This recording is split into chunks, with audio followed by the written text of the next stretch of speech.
I didn't follow her. I didn't even flinch when the elevator doors shut between us. She stood there holding that tiny overnight bag like it was a ticket to freedom. Hair still wet from the shower I installed. Wearing the hoodie I bought her after that cold night in Asheville. She didn't say goodbye. She didn't even look back. But the elevator mirrored her face perfectly before it closed, smug. Like she thought this was a test. Like she expected me to sprint down the hallway, barefoot and pathetic, begging her not to go. She didn't know I already saw the receipt. 2 dinners. 1 hotel room. Charged to my card. I hadn't confronted her. Not yet. I needed to be sure. I needed one last thread to pull. So I waited. Waited until she looked me in the eye and lied. She said she was going to her sister's. Her sister lives in Ohio. The receipt was from a rooftop hotel in our city, 15 minutes from our front door. And the name next to hers on the bill? D. Marlin. Her old grad school study buddy. The one with the obnoxious beard and even more obnoxious trust fund. So when she said, "I just need space, okay?" and I nodded like some spineless idiot, she thought I was being understanding. Thought I was folding like usual. But I wasn't nodding in agreement. I was nodding because I'd already made the call. The one to her sister. The one to a locksmith. The one to his wife. Yeah. She has no idea I found her. So no, I didn't chase Mallory down that hallway. I didn't press the elevator button or scream her name like a tragic romance movie. I closed the door, locked it, sat down on the couch, and waited, because I knew the next 24 hours were going to flip her world upside down. And when that elevator came back up, she wouldn't be smiling anymore. I didn't sleep that night. I didn't even lie down. I just sat there, on the couch she picked out, in the apartment we signed for together, staring at the faint outline of her coffee mug still sitting by the sink. She always left it there. Never rinsed it. Some almond milk foam clinging to the side like it had rights. It used to annoy me. Now, it just made me sick. At 2:12 a.m., my phone lit up. "You up?" The text was from her. Not, "Hey." Not, "I'm safe." Not even a fake apology. Just those 2 cold little words. "You up?" I didn't answer. By 2:20, she texted again. "I left my charger in the bedroom. Can you bring it downstairs?" That one made me laugh. Not a real laugh. The bitter kind. The "are you freaking kidding me" kind. I didn't reply. Instead, I took the charger, cut it in half with kitchen scissors, and tossed it in the trash next to the receipts I had already printed. Because yeah, I printed everything. The dinner tab. The hotel check-in. The bar receipt with her signature next to his. Hers always loops on the Y. It was unmistakable. And the invoice from a spa booking under his name with her initials in the notes field. Hot Stone Couples Massage, M&M, Mallory, and Marlin. She always thought she was clever. At 2:47 a.m., she called. I didn't answer. She called again. And again. 18 missed calls by 3:15. I just let the screen light up the dark room like a slow burn fire. At 4:03 a.m., she left a voicemail. Her voice wasn't smug anymore. It was sharp. Angry. "Elwood, I know you're up. This is childish. Just answer me." Childish. Right. Because I was the child here. By the time sunrise cracked through the blinds, I'd already packed a duffel bag with the essentials. Not mine, hers. Her high-end skincare, she wouldn't even let me touch. The necklace her mom gave her. Her "don't wrinkle this" silk blouse. All of it. I laid it by the door, right next to a plain manila envelope. No note. Just hard evidence. Every printout, every photo, everything I'd found. Then I texted her just 3 words. "Come get it." No explanation. No emotion. Just that. The knock came 20 minutes later. She didn't expect the locks to be changed. She banged. She called my name. She used that fake sweet voice she only brings out when she's cornered. "Elwood, come on. Let's talk. I just want my stuff." I opened the door exactly 3 inches. Just enough to slide the bag across the floor. Her fingers reached for the envelope, but I pulled it back. "Read it later," I said. In private. She tried to push the door open, but it didn't budge. I held it firm. For once. Her eyes shifted. That fake confidence was slipping. "This isn't like you," she said. Exactly. That was the point. She left in silence. Not a single word. No apology. No tantrum. Not even a fake tear. But I saw her look back through the glass once. And in that 1 second, I swear, she finally understood that I wasn't playing anymore. But it was too late. Because the envelope didn't just hold what I knew. It held what his wife knew too. I didn't go to work that day. I couldn't. I mean, what was I going to do? Walk in and pretend everything was normal? Joke about traffic while knowing my wife was texting some guy about room service and body scrubs just days ago? No, I stayed home. I sat on the couch like it was my command center, phone in hand, and just watched it all burn from the front row. At 11:14 a.m., I got the first message from Marlon's wife. Her name was Tessa. I'd found her through some light online digging after I saw his name on the receipts. Took all of 20 minutes. She was easy to find. Real estate agent, polished smile, 2 golden retrievers, and a painfully sweet family-first Instagram bio. One DM from me with the words, "Do you know who your husband had dinner with last Thursday?" was enough to crack the dam wide open. She called me. I picked up. Elwood. Her voice trembled, but it was controlled. "I got your message. And I think you and I are dealing with the same 2 snakes." That sentence right there? That was the moment everything changed. Because suddenly I wasn't alone in this. I wasn't crazy or insecure or imagining things. There was another spouse on the other side of this nightmare, going through the exact same betrayal. And she wasn't interested in just crying over it either. She wanted truth. All of it. We exchanged screenshots. Side-by-sides. Her husband's travel history. My wife's work events. Their messages. Photos. One of them was a selfie. Mallory kissing Marlon's cheek, holding a hotel key card up like it was a trophy. The date stamp on that image. The same night she told me she was at Shayla's for a wine night. Tessa kept sending. I kept reading. And the more I read, the more something inside me cracked. I wasn't even mad anymore. I was hollow. I'd given this woman nearly a decade of my life. I bought her cold medicine at 2 a.m.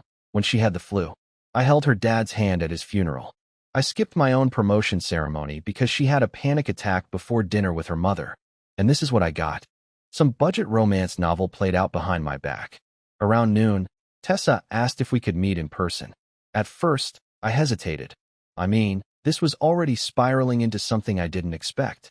But then she said something that gave me chills. They're still seeing each other. They think we don't know. Let's not scream. Let's plan. Plan. That word was like lightning. Because that's what Mallory and Marlon had been doing all along. Planning. Sneaking. Lying. Coordinating down to the hour while I sat here making her lunch and folding our towels into thirds because she liked them neat. So I agreed. We set a time. That evening, 7:30 p.m. Public place, quiet enough to talk, neutral ground. Mallory still hadn't texted since picking up her bag. I figured she was sitting somewhere with Marlon, spinning her version of the story, painting me as the pathetic, clingy husband who couldn't satisfy her intellectually or emotionally. Or maybe she was pretending she needed space while secretly slipping into bed with him again, thinking she'd come back to me once she was done processing. But I had news for her. There was no back. Because now it wasn't just a marriage falling apart. It was a reckoning. A very organized, silent, and thoroughly documented reckoning. And she had no idea that the next time she saw my face, it would be from across the table, with her lover's wife sitting beside me. I showed up early. I always do. I hate being late, even to my own humiliation. The place Tessa chose wasn't flashy. It was one of those quiet downtown cafes that plays acoustic covers of 90s hits and overcharges for oat milk. I sat by the window, fidgeting with a sugar packet like it was a grenade I didn't know how to throw.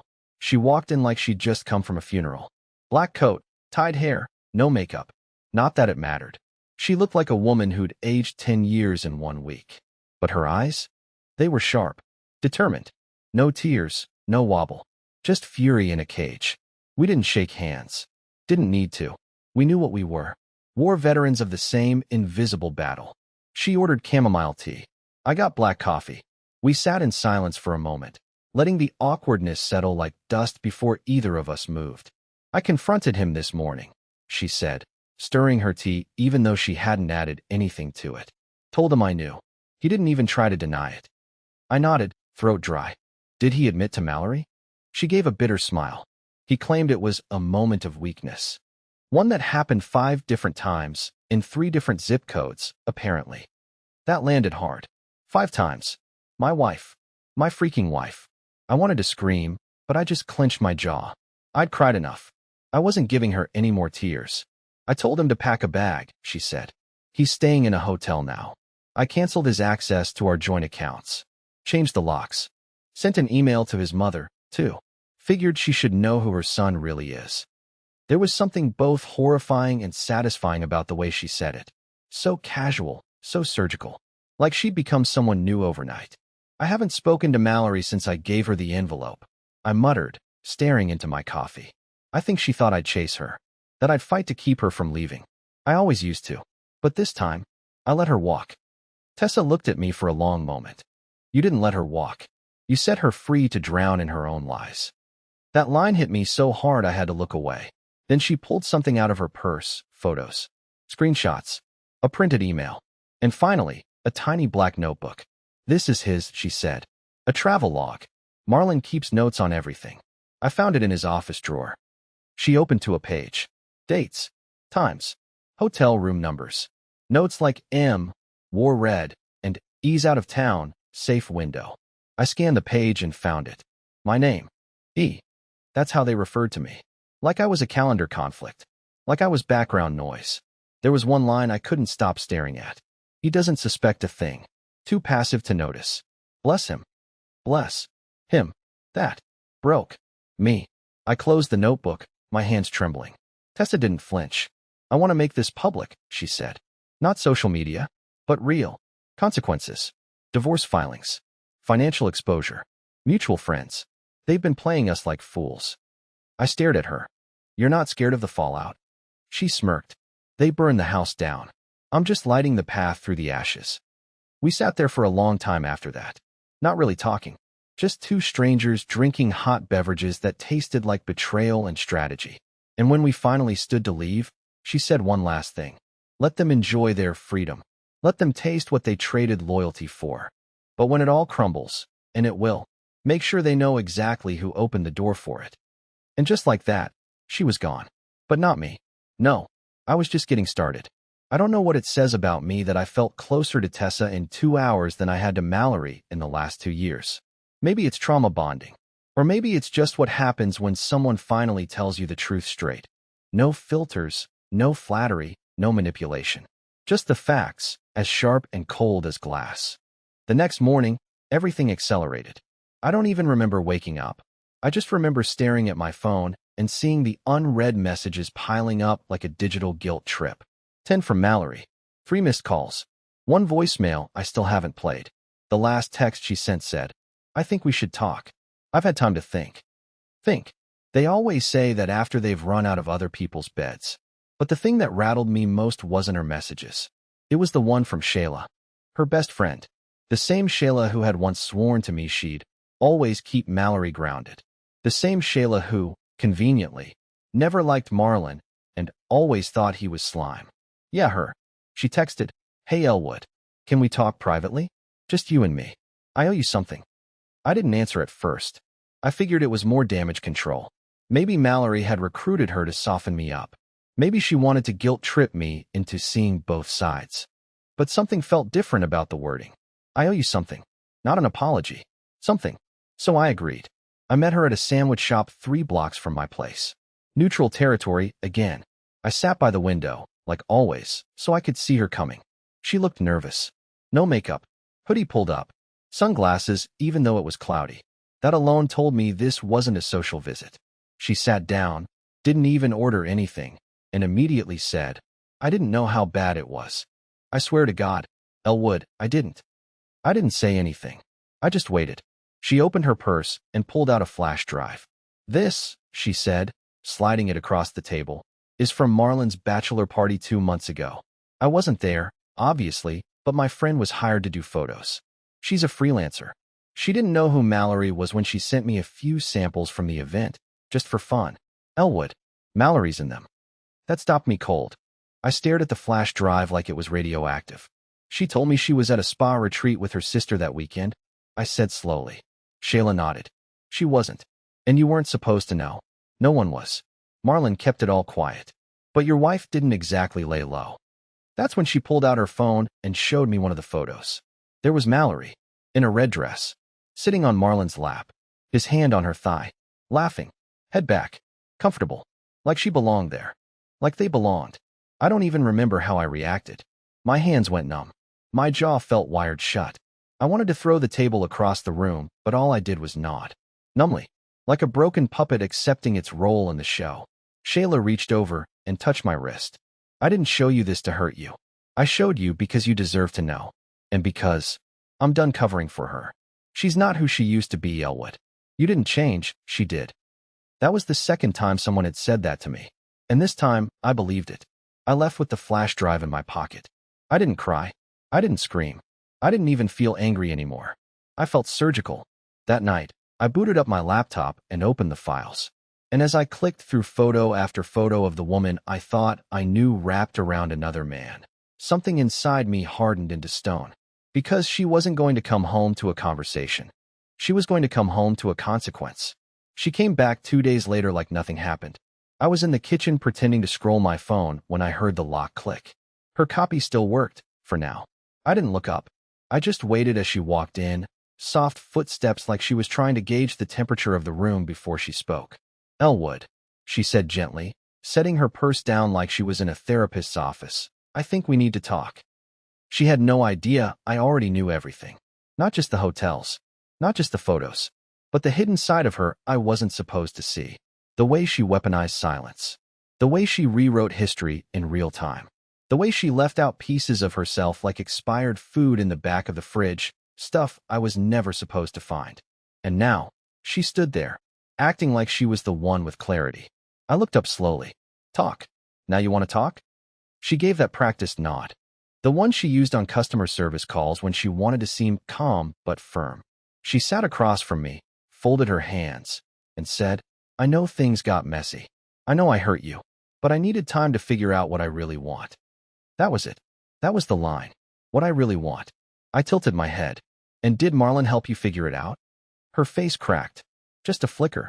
But I saw it. Her pupils shrank. Her breath hitched. She recovered fast, but not fast enough. I don't know what you mean, she said too quickly. I stood up, walked to the counter, and pulled the flash drive from the drawer. Set it on the table like a loaded weapon. Funny, I said, because he seemed to know exactly where you were that night you claimed you were with your sister. She didn't touch the drive, didn't even look at it. Elwood, that's not what it looks like. I laughed. I actually laughed. It startled both of us. You know what's wild? I said. You didn't just cheat. You choreographed it. You had codes. You had backup lies. You timed your exits.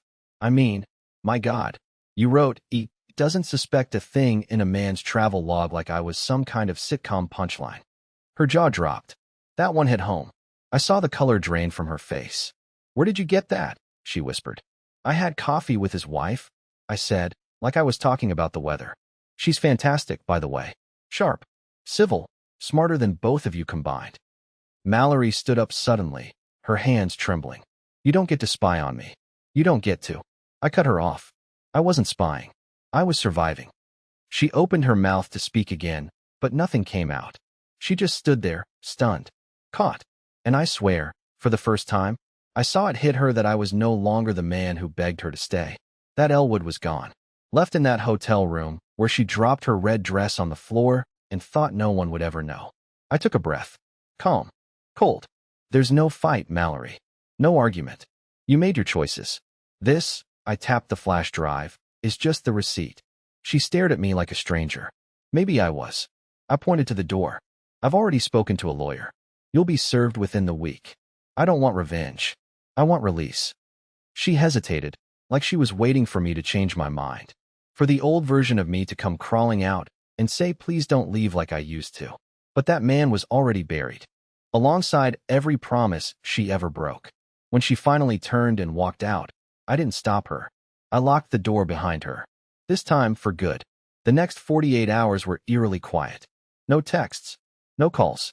No angry voicemails or crocodile tears. I expected something. Maybe a last-ditch confession or some dramatic monologue about how she didn't mean to fall for him. But there was nothing. Just silence. It was louder than any scream. That's how I knew she was scrambling. She wasn't trying to fix things. She was calculating the fallout. Mallory always ran scenarios in her head like a chess player. Who knew what? Who might talk? Who could be managed? And me? I was always the pawn. Predictable. Too soft to strike back. The guy who folds. The guy who forgives. The guy who makes room in the closet even when his side is shrinking. But not this time. This time, I told everyone. I started with the people who mattered, my family, our mutual friends, my boss. Not in a petty way, not with drama, just facts, receipts, calm, clinical, brutal honesty. A few raised eyebrows, a lot of long silences, but no one defended her. Not one person. Then came the final step. I hosted dinner. Yeah, sounds insane, right? Hosting a dinner 2 days after your wife walks out for another man. But I wasn't celebrating. I was reclaiming my space, my name, my story. 6 people, 3 couples, our oldest friends, the ones who always heard her version first. I cooked the same meal I made the night she told me she was going to shale us. I even opened a bottle of wine she liked, because I wasn't letting her own that either. When everyone sat down, I didn't even wait for appetizers. I laid it all out. Everything. The hotels, the photos, the flash drive, the logbook, the texts, the fact that she wasn't at a retreat, she was at Marlon's bachelor party. And the look on their faces, God, it wasn't just shock. It was shame. Not at me. At themselves. For never asking questions. For not seeing the signs. For believing her when she said I was too sensitive or overthinking again. One of them, Julie, her college roommate, even started crying. She told me you were controlling, she said. That you tracked her phone. That you made her feel small. I shook my head. I didn't even know the password to her phone. And that was it. The veil dropped. Mallory had been rewriting our marriage in real time to every person around us. Painting me as the villain so she could be the escapee. And it worked. For a while. But now, I was holding the pen. After the dinner ended, after everyone hugged me and promised they had my back, I stood alone in the kitchen and poured myself one last glass of that wine. I held it up toward the empty space where her photo used to hang and whispered the words she never expected to hear. Thank you. Because if she hadn't left, I would have kept shrinking, bending, apologizing for sins I never committed. She taught me how to be small. But in the end, her betrayal forced me to stand tall. The irony? It's almost funny. She thought walking out gave her power. But all it did was give me permission. She finally texted me again a week later. It was a simple message, the kind you send when you don't know how to clean up the wreckage. Can we meet? Just talk. No drama. No drama. That's rich. Coming from someone who built a whole secret life behind my back and thought she'd just slide back in with a shrug and a promise. I didn't respond. Not because I was angry anymore, but because I genuinely didn't know what I'd say and didn't feel the need to say anything at all. By then, things were quiet. Beautifully, eerily quiet. The apartment felt different. Lighter. I'd moved her things out the day after the dinner. No rage. No burning clothes or smashed dishes. I packed everything neatly, labeled it all, left it in the lobby storage with a kind message for pickup. She never came. Not once. I guess some people can't face what they've destroyed. I bought a new rug. Put up my own artwork. Replaced the silverware that she always hated but I secretly loved. Little things, sure, but they felt like pieces of myself I was finally letting breathe. And here's the part one didn't expect. I started to laugh again. Real, unexpected laughter. I'd forgotten how that felt. At a movie. During lunch with a friend I'd lost touch with.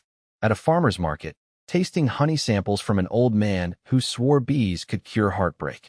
It wasn't some dramatic rebound or overnight transformation. Just quiet joy. Subtle. Real. A few weeks later, I ran into Tessa again. Total accident. Grocery store, of all places. She was holding 2 bags of frozen peas and looked like she was trying to choose which one betrayed her less. We both froze for a second and then laughed. Like, actually laughed. We got coffee after. No talk of them. No bitterness. Just 2 people who'd walked through fire and realized they weren't ashes. She told me she was moving on. New place. New job. New energy. She didn't want to be the bitter wife. Neither did I. And that's when I realized something. I wasn't trying to win anymore. Not against Mallory. Not against Marlon. Not even against my past self. I didn't need to prove anything. The peace I felt wasn't about revenge or making her pay. It was about finally feeling like I could breathe in a room she didn't own. I never did meet with her. She sent one more message. I miss you. I made a mistake. I left it on read. Because maybe she did miss me. Maybe she did regret it. But by the time she realized what she had lost, I had already outgrown the version of me who needed her to see it. I didn't need her to come back, because I had already returned to myself.